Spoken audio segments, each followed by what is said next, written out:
Hello, hello, hello. Hello mga kagayora. How are you today?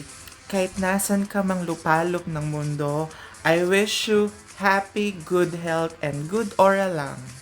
Yes, thank you for viewing my vlog. So, eto na nga. Hindi ko na to papatagalin. So, nakita nyo na yung first set nung headshot, diba? Nung um, Miss Universe product and skincare, makeup and skincare, 'di ba? So ito na, naglabas na sila ng second set ng headshot ulit. So simulan na natin no yung pagre-review natin. So let's start. So makikita na nyo naman, 'di ba, nagagandahang candidates ng 73rd Miss Universe sa Mexico. Ayan na, Miss Victoria. Our very own. Wow. Back. Right? Chelsea. Yes. Yan. So, isayin lang muna natin para bigyan natin ng highlight. Each girls. Yan. Okay. So, let's start sa taas. By the way, you are viewing the official IG account of Miss Universe. So, let's start with Miss Sri Lanka. Yan, ang kanyang photoshoot or headshot ng Miss Universe Makeup and Skincare. Green, look at her makeup. Ayan. Pouty lips. Ito yung kanyang makeup pictorial. What can you say kay Miss Sri Lanka? And this is her skincare photo shoot. Sweet. Pa-sweet, pa-sweet. Yeah. Yes. So what can you say kay Miss Sri Lanka? Next will be Miss Iceland. Yeah. By the way, very rare, no, si Iceland. Sumali ba sila last edition? Parang ngayon ko lang ulit narinig yung country name nila. But again, this is her. This is their representative from Iceland. Ayan. Diamond sa diamond. Very katrio na ang nose niya. So this is her makeup. Photoshoot. Palette na sa kanya. And this is her skincare photoshoot. Yung youth activating serum naman yung sa kanya. Yeah, very raw ang kanilang picture, no? Ang photoshoot, no? Or ang makeup sa skincare. Kasi nga, para mas makita talaga na they really have this perfect healthy skin. Next will be, eto, matunog to. Matunog talaga to, actually. And one of my bet, Curacao. Hello, Miss Curacao. Look at that. Okay. By the way, hindi pa po ito yung top pick ko, ha. Pero nakikita nyo na, di ba, kung sino po talaga yung mga nasa top pick ko. Dito pa lang sa pagre-review natin, malalaman nyo na talaga. Makukutuban nyo na talaga na, sige, Aura, gusto niya talaga yung mga, di ba, na-highlight ko po kasi sa mga, mga comments ko. So, eto, isa to sa talaga sa mga bet ko. Miss Curacao, pa-shoulder blade talaga siya. Ganda, no? Very beautiful. Oh, di ba? Yun yung gusto ko, hindi nag-change yung face nila in every angle. So, isa si Miss Curacao sa very rare yung ganong beauty, no? Kasi may iba kasing girls, no? Maganda sa ganong angle, tapos pag nabaliktad na or nag-frontal angle, nag-iiba na yung aura, no? So, but for Miss Curacao, fixed siya, no? Consistent ang kanyang beauty. Oh, di ba? Fierce, tapos biglang happy lang, jolly. Pero ang ganda pa rin. Ang ganda ng pagkabuka ng bibig niya. Like, I mean, like, tamang-tama lang. It's just enough, di ba? Yung sa kanya naman is yung Dream Big na night cream. Love the makeup. Love the makeup talaga. Ganda nito ni Miss Curacao. I really like her. Isa siya sa mga talaga nakikita ako na potential sa prelim. And next will be Miss France. Cute. Yan. Maganda talaga yung green, no? Emerald green sa mga medyo dark skin tone na candidate. Change yung face niya. Sa lighting, no? Sa lighting effect. Mas gusto ko to. Mas gusto ko yung aura niya dito. Yeah, mas gusto ko yung blow up picture niya dito, no? Mas gumanda siya. Mas na-emphasize yung mata niya. I don't know why. Maybe because of Miss Universe cosmetics or makeup. Vela. Diba?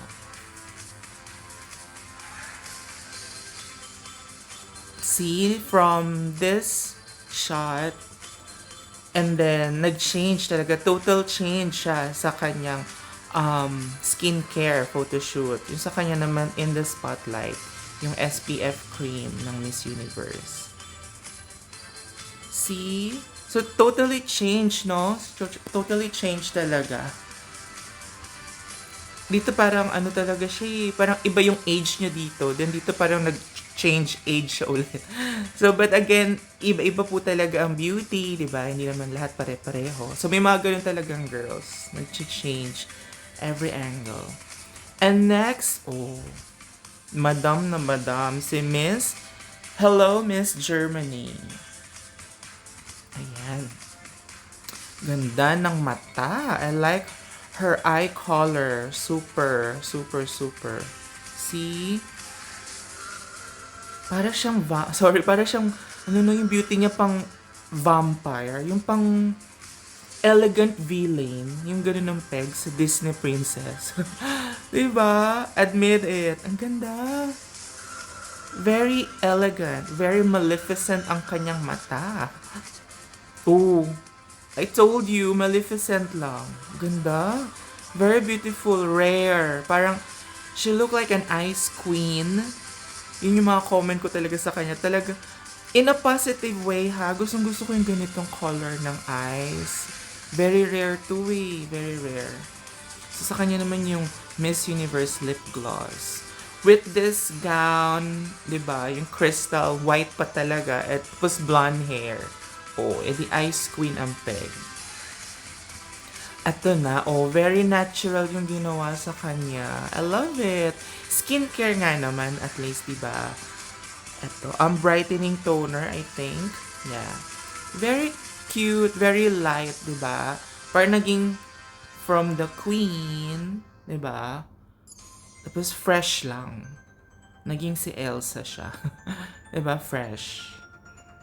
And, eto na nga, matindi-tinding kalaban, kapwa Pilipino, di ba? Miss Victoria from New Zealand. Sino ka dyan? Ayan. Imelda Marcos. Madam na madam. Di ba? What I like kay Victoria, yung mata niya, yung pungay ng mata niya. Tama ba yung term? Pungay, di ba? Mapungay ang mata niya eh. Ganon din siya pag tumitingin siya sa mga cameras. Lalo na yung local round din. Anyway, pangalawang try niya rin yun, di ba? Then, unfortunately nga, hindi siya nakapasok talaga sa second try niya. But again, at least, siya ang naging Miss Universe New Zealand. Hindi masama because she's half. She has the right to choose, di ba? So, eto na nga. Ang kanyang makeup photoshoot. Yung lip gloss sa kanya. Pero bakit parang iba yung lip color niya dito? Iba yung color na ine-endorse siya. Tapos iba yung kulay na ginamit sa kanya. Well, anyway, yun yung gusto na makeup artist eh. So, sige. Ayan. Medyo punto sa punto yung pag-comment ko ha. Sana hindi binaba yung camera sa akin. For me lang kasi mapungay ang mata niya eh. So mas maganda kung medyo lumaki-laki at medyo dumilat-dilat yung mata niya. Dapat yung camera eye level lang, medyo binabae. So parang mas pumungay tuloy yung mata niya. Mas nag-close a bit, no? Medyo sumara yung mata niya. But overall, okay lang. Ayan, o, see? Pag yung eye level lang, nakikita mo talaga yung eye niya. Yung mata niya talaga na talagang. Yun yung asset niya kasi ni Miss Victoria. Yung sa kanya naman, yung satin and silk powder. Yeah. Finishing powder ng Miss Universe Skincare. Cute. Very fresh. I like the earrings. Sorry, Miss Victoria. Parang earpads to ha, Miss Victoria. Sorry sa side comment ko. Oh my gosh! Sorry, Victoria fans. Yeah, no, I mean, di ba may ganito kasing shape? But again, siguro, sa stylist yun, sa styling. So, let's give it to her, di ba? Nakaganda yun sa kanya. Eto na nga, Diyos ko. Ihihiwalay ko ba siya? Or ihuhuli ko siya? Sige, ihuli natin. Ihuli natin. Laktawan muna natin si Miss Chelsea. Let's go kay Miss Singapore. Oh, Singaporean na Singaporean nga naman. Ang beauty ni Madam. Ayan. Parang ako to eh. Diba? Fan na fan. Diba? Yung buhok niya talaga. Naka-blow up talaga. So, ito naman yung kanyang makeup. Photoshoot. Yes. Oh. Kinurban niya yung panga niya dun sa ano, diba? Yung jawline niya dun sa... I like the concept actually. Kala natin parang dinikit niya lang yung box, no? No, look at that. So, siguro gusto niya makita yung tawag dito, yung reflection sa salamin. I like the concept. At least nakapag-isip si Miss Singapore, no? Ng kanyang pose, yung pose, no? Pictorial pose. Yes. Kasi nga naman, yung blusher yung ina-endorse niya, no? Yeah. I like it. Good idea. Eto, pa-switch siya dito. Yan. Dream Big yung kanyang napiling skincare. Diba? Love it. Kapwa Asian natin. Let's support. Ganda-gandahan din to si ate. I like this beauty, actually. Si Miss Bolivia. Ayan. Oh, diba? Gusto ko yung mga ganitong hair, yung pagkakaganitong blow up. Ang ganda. Para siyang Hollywood star. Iba talaga ang lighting no, sa yung unang picture, no? Parang yellowish. Ito kasi cool tone na, white color na talaga yung light. So, nag-iiba yung timpla ng makeup, no, sa picture. What can you say? So, ito yung sa kanya. I'm not sure itong palette na to. I think cream type to ng lip or eye. Eye palette pa rin. Diba? Ito yung kanyang gown, red. Next will be her skincare. Ayan. Dew Light Glow Moisturizer yung sa kanya. Hawig siya ni Shakira dito konti. May pa Shakira siya dito. Diba? Ayan. Next. Ay. Parang nagulat si Miss Korea. O, diba? Ayan. Siguro talaga nilakihan niya yung mata niya kasi nga medyo maliit ang eyes nila, no? Very cute ang lips niya. Oh, ang liit din ang lips niya. Hindi pa yung nakapout ha. Para nakapout na talaga. Iba yung aura niya, no? Sa picture na to. And then here, dito sa picture na to. Oh, parang hindi siya Korean dito. Ang galing. Parang nag-iba yung country niya.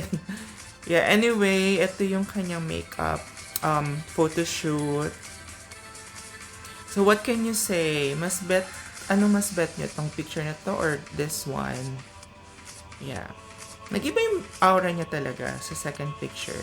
And this is her skincare photo shoot. Diba? Nakasuot siya ng contact lens? Oh, I think so. Ganda. Ganda, ganda. Like her hair.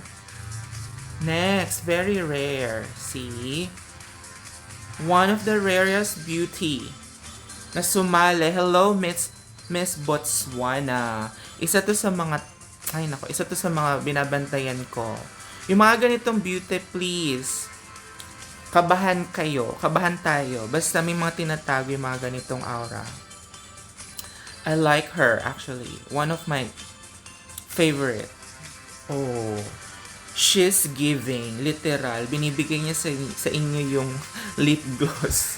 She's giving away the Miss Universe makeup. Diba?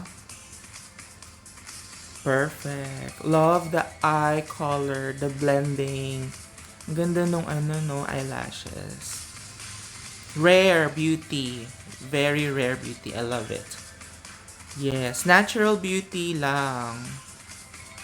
Dew Light Glow yung sa kanya, yung daily moisturizer. Love it. Kung gusto niyo maging kasing flawless ni Miss Botswana, please, bili na po ng Miss Universe skincare.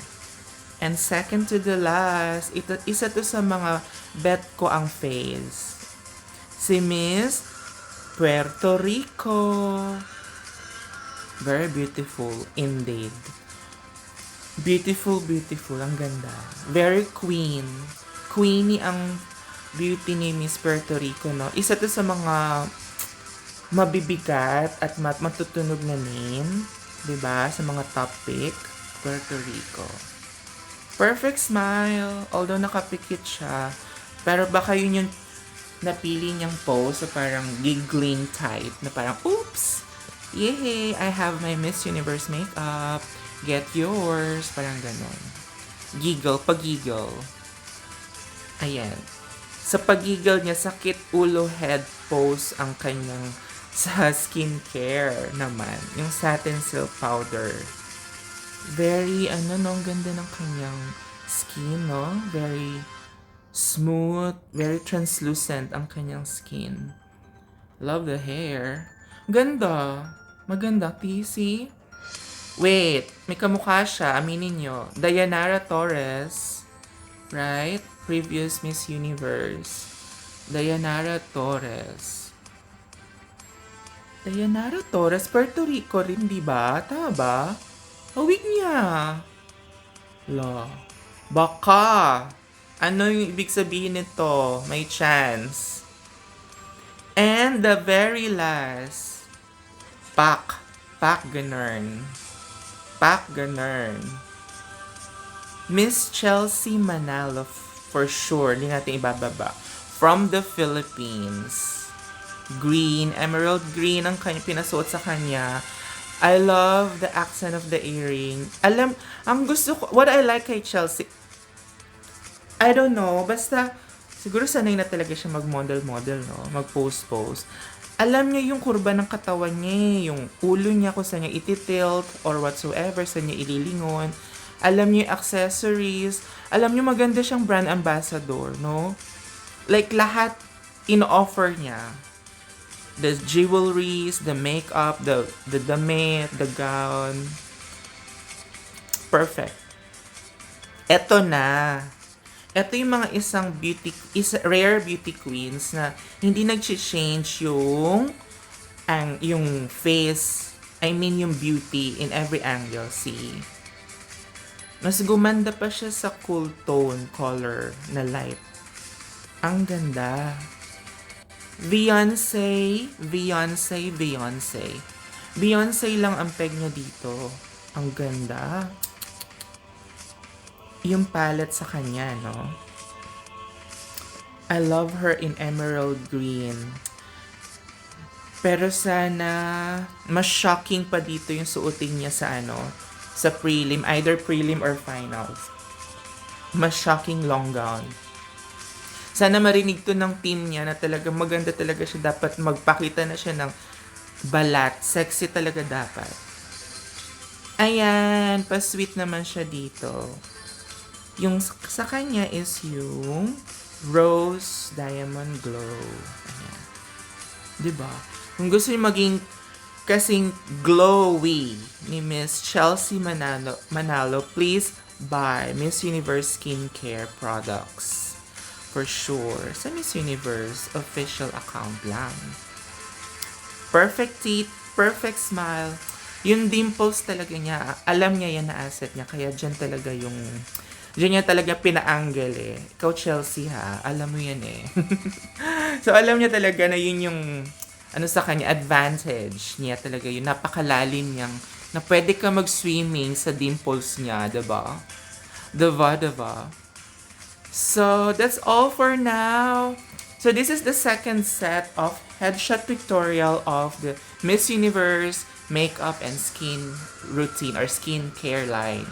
So, thank you for listening for now. And I'll be seeing you sa third or fourth set ng same photo shoot ng makeup and skincare ng Miss Universe. I'll be seeing you soon, very, very soon, okay? Take care always and keep safe always. Have a blessed evening, have a blessed day. I love you guys. Thank you for watching my very small